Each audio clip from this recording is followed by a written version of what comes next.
પછી અમે 75 મીટરનો કંસારો 35 મીટરે લાવીને ઉભા રહ્યા અને 80% મકાનો બચી ગયા હતા. તો મારા ભાઈઓ બહેનો જે અમારા કાર્યકરો હોય, જેટીભાઈ હોય કે ભાઈ મેઘભાઈ બોઝ હોય કે મારા લાલભાઈ ખૂબ જ મહેનત કરી છે લોકોને સમજાવવા માટે, લોકોને ભેગા કરવા માટે. કેમ કે કોંગ્રેસ તમારી પડખે ઉભો છે. ઝુંપડપટ્ટીમાં ગરીબ વિસ્તારમાં એમાંથી જ નીકળેલા કોઈ કડિયા મજૂરે એ મારું પોતાનું મકાન અને ગુજરાતની વિધાનસભાનું મકાનની સ્થાપના એણે કરી છે.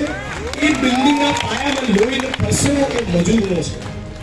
તમારી વચ્ચે એટલા માટે આવું છું કે ભાવનગર મ્યુનિસિપલ કમિશનરની જે કચેરી છે એના પાયામાં જે ઈંટ છે એ ઈંટોના ભઠ્ઠામાં તમે લોકો કામ કરો છો.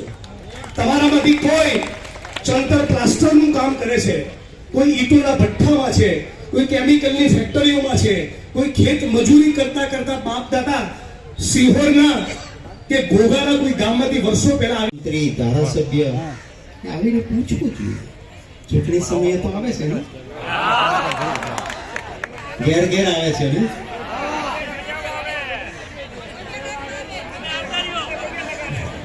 પગે લગાડે મત લીધા પછી કહે છે કે મત લેવા આવે ત્યારે પગે લાગે ને પછી પગે લગાડે.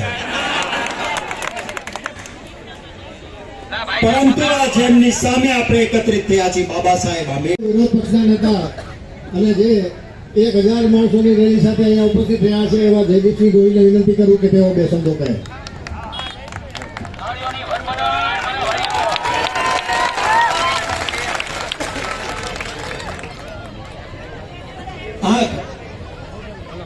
જે કઈ મકાનો તોડવાની વાત છે, અમે બધા છેલ્લા શ્વાસ સુધી તમારી સાથે છીએ.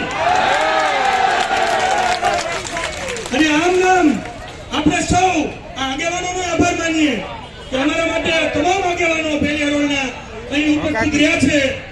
અને અમે આપણે વચન